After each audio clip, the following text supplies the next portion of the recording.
नमस्कार, मैं हूं आर के निषाद और आप मेरे साथ देख रहे हैं दर्शक न्यूज़ 24। जैसे कि बता दूं, इस वक्त मैं मौजूद हूं प्रयागराज के मेडिकल चौराहा में। और मेडिकल चौराहे पर ही स्थित है लाल बहादुर शास्त्री जी की प्रतिमा, जहां पर आज उनकी पुण्यतिथि है। तो उनकी पुण्यतिथि के अवसर पर यहां पर किसान कांग्रेस के बहुत सारे नेतागण उपस्थित हैं। इन्होंने उनको माल्यार्पण किया और साथ ही अभी इनसे बातचीत करेंगे, बातों का सिलसिला जारी रखते हैं और देखते हैं कि क्या क्या बातें हमारे सामने आती है। क्या नाम हुआ आपका? सुशील तिवारी। सुशील तिवारी, उपाध्यक्ष उत्तर प्रदेश किसान कांग्रेस। किसान कांग्रेस। आज आप लोगों ने लाल बहादुर शास्त्री जी की प्रतिमा पर माल्यार्पण किया जी, किसके उपलक्ष्य में? आज शास्त्री जी की पुण्यतिथि है, इसी उपलक्ष्य में जो है माल्यार्पण कार्यक्रम। तो भारत जोड़ो यात्रा आपकी काफ़ी तेज़ी से चल रही है। जी, बहुत तेज़ी से चल रही है और जैसा कि आप सबको पता है, बहुत ज़्यादा जनसमर्थन भी मिल रहा है। पूरे हिंदुस्तान को एक सूत्र में पिरोने की यह यात्रा है। हालांकि वैचारिक रूप से जो खंड खंड करने का प्रयास किया गया, भौगोलिक नहीं, वैचारिक रूप से जो खंड खंड करने का प्रयास किया गया देश विरोधी ताकतों के द्वारा, उसको एक सूत्र में पिरोने के लिए राहुल जी कन्याकुमारी से कश्मीर तक की यात्रा कर रहे हैं। अभी यात्रा पंजाब में। एक बात हम आपसे जानना चाहते हैं कि इस भारत जोड़ो यात्रा से कांग्रेस को कितना फ़ायदा होने वाला है? देखिए, राहुल जी का उद्देश्य फ़ायदे नुकसान का तो है ही नहीं मित्र। फ़ायदा नुकसान की तो बात ही नहीं हो रही है इसमें। ये है कि हम अपना फ़ायदा नहीं करने चल रहे हैं, हम तो अपनी तपस्या कर रहे हैं, अपनी शरीर पर जो है कष्ट देते हुए।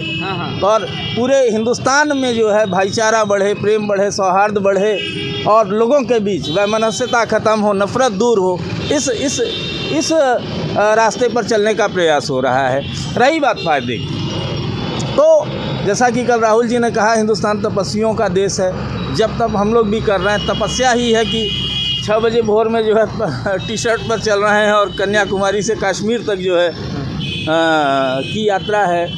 तो निसंदेह ये सब जनता देख रही है, जनता जनार्दन होती है और जो भी निर्णय होगा वो शिरोधार्य होगा। अभी तक भी जनता का जो निर्णय था शिरोधार्य है, लेकिन हमारे कार्य रुके नहीं। जनता ने हमें मैंडेट नहीं दिया। उत्तर प्रदेश विधानसभा का चुनाव हुआ, देखिए हमें मैंडेट नहीं दिया।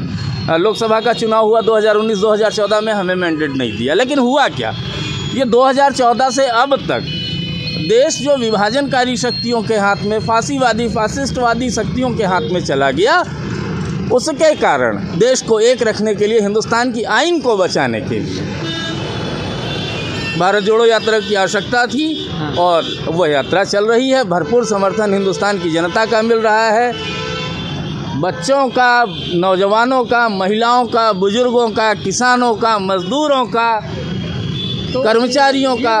एक चीज़ हम आपसे जानना चाहते हैं, क्या ये बात सच है कि हर छोटी बड़ी पार्टियां भारत जोड़ो यात्रा में अपना प्रतिभाग कर रहे हैं और साथ ही समर्थन दे रही हैं? बिल्कुल, उत्तर प्रदेश में भी अगर आप देखेंगे तो कई पार्टियों ने, आरएलडी, पीस पार्टी और तमाम ऐसी पार्टियों ने जो है सहयोग किया है। बिल्कुल ठीक बात। समाजवादी पार्टी ने भी कहा है। बिल्कुल।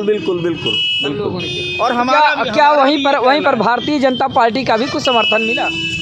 अब हम तो भारत जोड़ो यात्रा तो कोई एक जो है विशेष व्यक्ति के ऊपर तो है नहीं। भारत जोड़ो के यात्रा का मतलब कि नहीं पूरे भारतीय एक हो, तो क्या उसमें भारतीय जनता पार्टी का भी कोई रोल है? देखिए, हमारा मकसद तो ये है कि हमारे एजेंडे पर, हमारे मुद्दे पर और भारत को जोड़ने के लिए जो भी लोग हमारे साथ आते हैं, हम खुले मन से, खुले दिल से उनका स्वागत करते हैं। क्योंकि कांग्रेसियत जो है ना, वो खुले दिल वाली राजनीति होती आई है, जो पंडित जवाहरलाल नेहरू क्या उसके पहले से।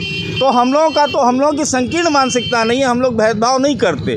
लेकिन जो अभी सत्ताधारी दल है, अब कुछ कहना नहीं चाहते, खैर उनका भी स्वागत है, अगर वो आते हैं तो पूरा स्वागत है। हमारी विचारधारा में और भारत जोड़ो की विचारधारा में जो भी राजनीतिक दल प्रतिभाग करना चाहते हैं, उनका तहे दिल से स्वागत है। तो आज के लिए जय जवान जय किसान, है ना? जी, जय जवान जय किसान। किसानों को लेकर भारतीय जनता पार्टी जो काम कर रही है, जो अब तक किया, उससे आप लोग कितना संतुष्ट हैं? भाई साहब, कोई काम ही नहीं किया है। सबसे बड़ी चीज़ तो ये केवल झूठ और जो है सब्जबाग दिखाए जाते हैं। कहा जाता है कि आय दुगनी हो गई नरेंद्र तोमर कृषि मंत्री जी के द्वारा। सहकारी समितियों में आप लोगों को खाद वगैरह नहीं मिलता? अब आप खुद देख सकते हैं, हमें बताने की ज़रूरत नहीं है। 4 बजे भोर से लाइन लगती है और जो है किस तरह से खाद मिल रही है, किस तरह से वहाँ धक्का मुक्की है। बुंदेलखंड आदि में कितने किसान बीमार हो गए, कुछ शहीद भी हो गए, लेकिन खाद का तो हाल आपको पता है। आने वाले लोकसभा चुनाव में कांग्रेस का इस बार अच्छा प्रदर्शन देखने को मिलेगा? बिल्कुल, हम सकारात्मक दृष्टिकोण से अपने कर्म को कर रहे हैं। राहुल जी ने भी कहा है कि कर्म करो, बस कर्म किया जा रहा है, बाकी जनता देख रही है। अगर उन्हें फल देना होगा और हमें सत्ता में पहुंचाना होगा, क्योंकि नीतियां हमारी जो है वो जनोपयोगी हैं, किसानोपयोगी नीतियां हैं, तो अगर जनता को हमें पहुंचाना होगा तो सत्ता में पहुंचा देंगे। चलिए ठीक है, बातों का सिलसिला जारी रखते हैं। कुछ और कार्यकर्ता बंधु हमारे साथ, उनसे जानने का प्रयास करते हैं। क्या नाम हुआ सर? मानस शुक्ला। जी, कहाँ से हैं? मैं शहर कांग्रेस कमेटी से हूँ और इलाहाबाद प्रयाग का निवासी हूँ। जी, और आज स्वर्गीय लाल बहादुर शास्त्री जी की प्रतिमा पर, उनकी पुण्यतिथि पे हम सभी कांग्रेसी इकट्ठा होकर माल्यार्पण करने आए हैं। उनके किए गए कार्यों के प्रति एक फिर से उसी को पथ पर चलने की प्रतिज्ञा लेने के साथ उनके प्रति हम श्रद्धा सुमन अर्पित करने के लिए यहाँ उपस्थित हुए। किस बात के द्योतक हैं लाल बहादुर शास्त्री जी, पता है आपको? देखिए, लाल बहादुर शास्त्री ईमानदारी के द्योतक हैं, भारतीय संस्कृति के द्योतक हैं। जिस कार्यों के लिए जाना जाता है वो सबसे बड़ा उनका नारा है जय जवान जय किसान। ये एक ऐसा नारा है जो भारतीय संस्कृति को पूरा का पूरा अपना उसी 2 वाक्यों में समावेश कर दिया हुआ है। सर्वे भवन्तु सुखिनः सर्वे सन्तु निरामयः सर्वे भद्राणि पश्यन्ति माँ कश्चित् दुर्भाग्येत का पूरा अर्थ इसी में निकल आता है। क्योंकि जो किसान है वही अन्नदाता है। यदि किसान अन्न का उपजाऊ करेगा ही नहीं, उत्पादन करेगा ही नहीं, तो आप जो सृष्टि की संरचना के बाद का जो जीवन है वो कैसे व्यतीत करेंगे? तो पहली प्राथमिकता, ये हमारी मतलब नहीं, भारतवर्ष की पहली प्राथमिकता क्या, संपूर्ण विश्व की पहली प्राथमिकता जो भी खेती से जुड़े हुए लोग हैं उनके प्रति है। उनको सहेज के रखने की आवश्यकता है, उनके सुख दुख में साझेदार की आवश्यकता है, भागीदार बनने की आवश्यकता है। और इस कार्य को यदि करने में मानना पड़ेगा आपको कि अगर किसी ने उस चीज़ को किया है तो लाल बहादुर शास्त्री जी का इसमें योगदान बहुत ज़्यादा है। और इसलिए इस बात पर उनको मैं श्रद्धा सुमन पुनः अर्पित करता हूँ आपके माध्यम से, और उनके बताए हुए उद्देश्यों पर चलने की पूर्ण रूपेण कांग्रेस पार्टी कोशिश करती है, करती रहेगी। धन्यवाद जी। आपका शुभ नाम? दत्तात्रेय त्रिपाठी जी, पूर्व महासचिव जिला कांग्रेस कमेटी जी, प्रयागराज। क्या कहना चाहेंगे? आज आपने माल्यार्पण किया लाल बहादुर शास्त्री जी की प्रतिमा। देखिए, लाल बहादुर शास्त्री जी से हमारे पारिवारिक संबंध रहे हैं। देश के आज़ादी में इनकी अहम भूमिका रही। 1930 में कांग्रेस का दफ्तर देश के आज़ादी का केंद्र बिंदु हमारा घर रहा है। लाल बहादुर शास्त्री जी का अक्सर मेरे घर पे आना जाना हुआ करता था, क्योंकि चंदे से जो कि तांगा किया जाता था लाल बहादुर शास्त्री जी घर पर आना जाना हुआ? जी हाँ, जी हाँ। मेरा मूल निवास सैदाबाद असड़िया पंडितपुर है। अच्छा। जहाँ पे कि लाल बहादुर शास्त्री जी का आना जाना, हमारे यहाँ जो कि आज़ादी का दफ्तर था 1930 में लाल बहादुर शास्त्री जी का आना जाना था। दिली लगाव है। महान आत्मा को आज उनकी पुण्यतिथि है। आज उनको अपना श्रद्धा सुमन उनके इस स्टैचू पे मैं मतलब कि अर्पित करने आया हूँ। बहुत अच्छा लग रहा है आज मुझे। आपके परिवार से संबंधित हैं? जी हाँ, परिवार से, ये तो पूरे देश से संबंधित हैं। इनका ऐसा कार्य रहा है, जय जवान जय किसान का इन्होंने नारा दिया। और एक गरीब परिवार से थे, गरीब परिवार से उठ करके इतनी ऊंचाइयों तक जो कि प्रधानमंत्री हुए, देश को एक मजबूती दिया। युद्ध को इनके कार्यकाल में जो कि जीता गया, बहुत स्वर्णिम रहा है। इनके कथनी और करनी में कोई नहीं अंतर है। लाल बहादुर शास्त्री जी हम लोगों के आदर्श हैं। उनके दिखाए हुए रास्ते पर अगर हिंदुस्तान चलेगा तो जो कि हिंदुस्तान यह तरक्की करेगा। चलिए ठीक है, तो ये आपने सुना। और यहीं पर हमारे साथ किसान कांग्रेस के जिला अध्यक्ष हैं जो कि प्रयागराज से हैं। क्या नाम हुआ सर? जितेंद्र कुमार राय। आज आपने पूर्व प्रधानमंत्री लाल बहादुर शास्त्री जी की प्रतिमा पर आप लोगों ने माल्यार्पण किया, उनके पुण्यतिथि पर। क्या कहना चाहेंगे? लाल बहादुर शास्त्री जी के तो जय जवान जय किसान का नारा दिया ही था और किसानों के लिए समर्पित थे और किसानों के हित के लिए भी बहुत सा काम उन्होंने किया है। और इन्हीं सब प्रेरित हो कर के हम लोग आज किसानों के संबंधित जितने भी कार्य इनसे हो पाए हैं वो सारे कार्य इन्होंने किया है और इसी से प्रेरित होकर हम लोग यहाँ आए हैं और इनको श्रद्धासुमन। क्या लगता है कि भारतीय जनता पार्टी की सरकार है केंद्र में भी राज्य में भी, तो क्या उनके द्वारा जो नीतियाँ अपनाई जा रही हैं किसानों के प्रति ठीक है? किसानों के प्रति तो उनकी दोगली नीति है, बिल्कुल दोगली नीति है। वो किसानों को केवल एक तरह से बेच रहे हैं, किसानों को ही उन्होंने बेच दिया। ऐसा क्यों लगता है? 3 कृषि कानून से ला करके उन्होंने किसानों के यहाँ पूरे भारत का ही सौदा कर दिया था किसानों का, लेकिन बाद में इन्होंने अपनी भूल सुधार की और तीनों किसान बिल उन्होंने वापस ले लिया। हाँ, वो किसानों को ही बेचने के लिए पूरे एकदम से औद्योगिक घरानों को बेचने के लिए उन्होंने कर अगर दिया। अभी की बात करें तो ऐसी कौन सी समस्याएं हैं किसानी से लेकर जो मूलभूत आप लोगों को देखने को मिल रही है? सबसे बड़ी बात, उन्होंने MSP पर आज भी अपना निर्णय नहीं दिया है। अच्छा। किसान आज भी आंदोलनरत भी हैं, पंजाब में आज भी किसान, हरियाणा में आज भी किसान आंदोलनरत है MSP को लेकर के। MSP पर उनका अभी भी निर्णय स्पष्ट नहीं हो पाया है और इससे किसान तो अभी भी दुखी है उन लोगों से। वहीं पर आपके अनुयायी राहुल गांधी जी भारत जोड़ो यात्रा पर निकले हुए हैं कश्मीर से कन्याकुमारी तक, क्या आप लोगों का क्या योगदान रहा? हम लोग खुद गए थे गाज़ियाबाद से। अच्छा? गाज़ियाबाद से, हाँ, गाज़ियाबाद शामली तक हम लोग खुद राहुल गांधी के साथ रहे हैं और उनके आदर्शों से बहुत ही हम लोग प्रभावित हुए हैं, उनके कार्यों से हम लोग बहुत प्रभावित हुए हैं। हम लोग तो खुद प्रेरित बहुत ज़्यादा हुए हैं, तो प्रेरणा से हम लोग वहाँ उनके गए। और जैसा कि कहा जा रहा है कि भारत जोड़ो यात्रा में राहुल गांधी के प्रति तमाम छोटी बड़ी पार्टियां प्रत्येक राज्य की वो अपना जो है यानी कि अपना सहयोग प्रदान कर रही है, बात कहाँ तक सच है? बिल्कुल सच है।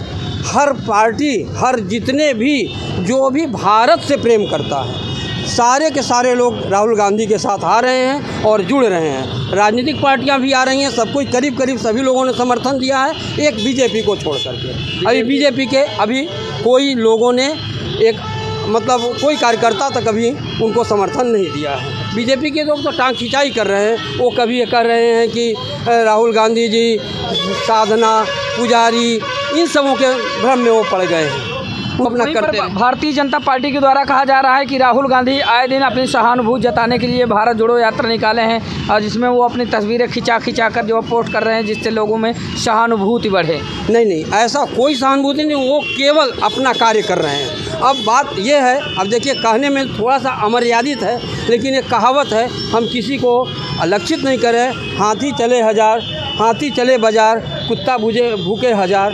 वो अपना लोग अपना कर रहे हैं, उनकी आलोचना कर रहे हैं। जब कोई भी पथ पर निकलता है, कोई भी सत्य के मार्ग पर निकलता है, तो उनके टांग खींचने वाले भी उनके साथ ही रहते हैं। तो उस तरह से हैं वो लोग अपना कर रहे हैं। आप क्या कहना चाहेंगे? वहीं पर जैसे भारतीय जनता पार्टी कुछ लोगों द्वारा कहा जाता है कि राहुल गांधी जो फ़ोटो खिंचा कर डालते हैं वो सिर्फ एक जुमला है और लोगों के अंदर संवेदनाएं जताने के लिए मुहिम है, तो उस पर क्या कहना चाहेंगे? देखिए, देश के गुलामी में या तो महात्मा गांधी ने इतनी बड़ी पैदल यात्रा की, तो देश के आज़ादी में पहला ऐसा हिंदुस्तान का नेता है राहुल गांधी, जो कि एक टी-शर्ट पे इतनी ठंड में इसके पहले गर्मी भी थी, इतनी बड़ी यात्रा किसी ने नहीं किया। निस्वार्थ भाव से राहुल गांधी जी एक तपस्वी की तरह यात्रा कर रहे हैं। उनके यात्रा का मकसद हिंदुस्तान को मजबूती देने के लिए है। जो जाति धर्म का जो ये माहौल, और आगे आ जाएं तो वहीं पर एक बात आपने जब कही कि देश को आज़ाद कराने के लिए, तो क्या लगता है देश गुलाम है? ये देश पुनः गुलामी की ओर बढ़ रहा है। जिस तरह से माहौल पैदा किया जा रहा है, लगता है कि अब जात विशेष का, विशेष धर्म का नाम लेकर के हल्ला करना, देश में बेरोजगारी है, देश में किसान आत्महत्या कर रहे हैं, तो ये तमाम समस्याएं हैं, तो ये गुलामी की ही ओर बढ़ आपको रहा क्या है। लगता है कि जातिवादी राजनीति नहीं होनी चाहिए? जातिवादी राजनीति नहीं, विकास का मुद्दा होना चाहिए। जो हिंदुस्तान का संविधान है, उस संविधान के हिसाब से होना चाहिए। हिंदुस्तान में सारे धर्मों को एक समान उसमें रखा गया है। सबका इज्जत, सबका सम्मान, सबको लेकर के जो चलेगा वही देश पे राज करेगा। झूठ के नाम पर, फरेब के नाम पर ज़्यादा दिन तक कोई सत्ता शासन नहीं कर सकता है। और राहुल गांधी जी का जो ये मकसद है, सत्ता को हंसाना नहीं है। राहुल गांधी जी का मकसद है कि देश का हालात सुधरना चाहिए, हमारे नौजवानों को रोज़गार मिलना चाहिए, किसानों को उचित दाम मिलना चाहिए। हर जगह हिंदू मुस्लिम जो हो रहा है, इसको समापन करने के लिए छोटे से लेकर के बड़े से लेकर के खिलाड़ी से लेकर के तमाम राजनीतिक दलों के तमाम लोग उनका जन समर्थन दे रहे हैं। एक बात और पूछना चाहेंगे, जैसा कि कांग्रेस में जितने भी ब्राह्मण वर्ग के छोटे बड़े नेता हैं, तो कुछ लोगों का कहना ये भी है, कुछ लोग इस बात के समर्थन में है कि भारतीय जनता पार्टी संविधान को ख़त्म करना चाहती है, संविधान खतरे में है, हाँ, मनुवाद लागू करना चाहती है। तो इस पर आप क्या कहेंगे? देखिए, भारतीय जनता पार्टी के बस की बात नहीं है कि संविधान को ख़त्म कर देगा। हिंदुस्तान में यह नौजवानों का देश है और जिस दिन नौजवानों को यह लगेगा अभी नौजवान झूठ और फरेब में है, उस दिन भारतीय जनता पार्टी को उखाड़ फेंकेगा। यह पूरे विश्व का सबसे बड़ा यह लोकतंत्र है। ये लोकतंत्र ही है जो कि माननीय हमारे प्रधानमंत्री मोदी जी जैसा कहते हैं कि चाय बेच करके प्रधानमंत्री है।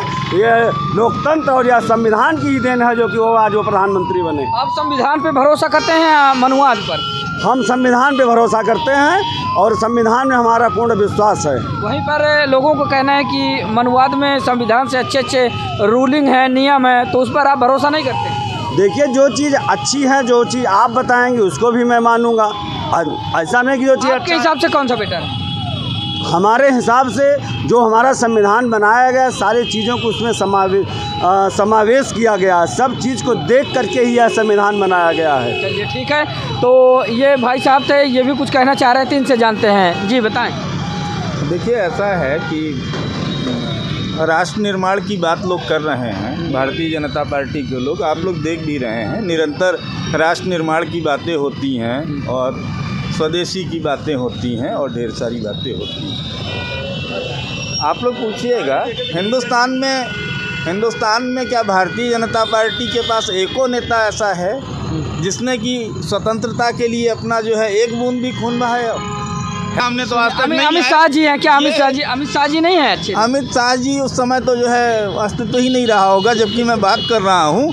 अमित शाह जी वगैरह की जो है वो आज़ादी तो 2014 के बाद से आरएसएस प्रमुख मोहन भागवत जी तो हैं। नहीं, आज़ादी की लड़ाई में मोहन भागवत जी का तो आरएसएस तब भी तो था। आरएसएस नहीं था, वो दूसरे नाम से था। ये नाम बदलते रहते हैं। पहली चीज़ तो आप लोग यही जान लीजिए कि इनके किसी संगठन को जो है मान्यता ही नहीं है। अच्छा, है ना? और मान्यता क्यों नहीं है? क्योंकि जब गांधी की हत्या हुई तो उसके बाद जो है सरदार पटेल ने इनके संगठन पर प्रतिबंध लगा दिया। अच्छा, प्रतिबंध लगा दिया। 1 साल तक कहा गया कि आप लोगों का जो है संभव है कि आप लोगों के द्वारा ऐसी स्थितियां बनी हो जिसके कारण गांधी की हत्या हुई हो। तो 1 साल बाद इन्होंने माफ़ी लिखा और किसी तरह से कहा कि नहीं, हमें चलाने दिया जाए। नाम तो नहीं मिला, नाम बदल के वो जो है, लेकिन ये जान लीजिए कि इनको सांस्कृतिक राजनीति करने का जो है, सांस्कृतिक कार्य करने का ही अधिकार है और वही इनको परमिशन है। ये राजनीतिक रूप से आरएसएस के लेवल पे राजनीति का कार्य नहीं कर सकते, ये प्रतिबंधित संगठन। तो क्या आरएसएस की नीतियों से आप लोग संतुष्ट नहीं? रही बात हिंदुस्तान की राजनीति की, आप महात्मा गांधी से देख लीजिए। महात्मा गांधी की हत्या हुई, किसने किया? नाथूराम गोडसे। कौन था? यही तथाकथित लोग, यही हिंदूवादी लोग। अच्छा, यही हिंदूवादी लोग। इंदिरा गांधी की हत्या हुई, किसने किया? यही खालिस्तानी लोग जिनको ये जो है आरएसएस के लोग समर्थन कर रहे थे। राजीव जी की हत्या हुई, क्योंकि ये राजीव जी की हत्या हुई क्यों? ये भी तो आपको पता होना। मेरी बात सुनिए, राजीव जी की हत्या हुई। हाँ, हुई। कैसे होने के बाद किन लोगों ने लड्डू बांटा था दिल्ली में? भाई साहब, बहुत कुछ है कहने को, बहुत कुछ है कहने को। भारतीय जनता पार्टी के लोग जिस ढंग की राजनीति कर रहे हैं ना, उस ढंग की राजनीति के लिए हिंदुस्तान बना ही नहीं है। तो क्या आपको क्या लगता है, इंदिरा गांधी जी, राजीव गांधी जी और महात्मा गांधी जी के पीछे भारतीय जनता पार्टी के लोगों का काम है ये? मैं बिल्कुल आरएसएस वालों का काम है ये। मैंने जो कहना था वो कह दिया। राजीव जी की हत्या में लड्डू बांटे जा रहे हैं अगर किसी संगठन विशेष के द्वारा, तो आप क्या समझते हैं? बिल्कुल। राष्ट्रपिता की जिसने हत्या की उसको जो है फूल चढ़ाया जाता है रात के अंधेरे में। क्या है ये? आप खुद निर्णय करिए। चलिए ठीक है, तो ये आप सुन रहे थे। बता दें कि इस वक्त हम मौजूद थे प्रयागराज के मेडिकल चौराहा स्थित, और यहाँ पर बता दें कि पूर्व प्रधानमंत्री लाल बहादुर शास्त्री जी की प्रतिमा थी। और यहाँ पर आपने देखा कि कांग्रेस के किसान कार्यकर्ताओं ने यहाँ पर आकर कांग्रेसी किसान पदाधिकारियों ने यहाँ पर आकर किसान के नेता पूर्व प्रधानमंत्री लाल बहादुर शास्त्री जी की पुण्यतिथि पर उन पर माल्यार्पण कर उनका जो है यहाँ पर काफ़ी अभिवादन किया। और साथ ही हमसे बातचीत की, तो बातचीत के दौरान क्या क्या उन्होंने कहा ये आपने सुना। इस तरह की बहुत सारी खबरें देखने के लिए बने रहिए हमारे साथ, देखते रहिए दर्शक न्यूज़ 24। अपने सहयोगी सुनील यादव के साथ मैं आर के निषाद, हर खबर आप तक।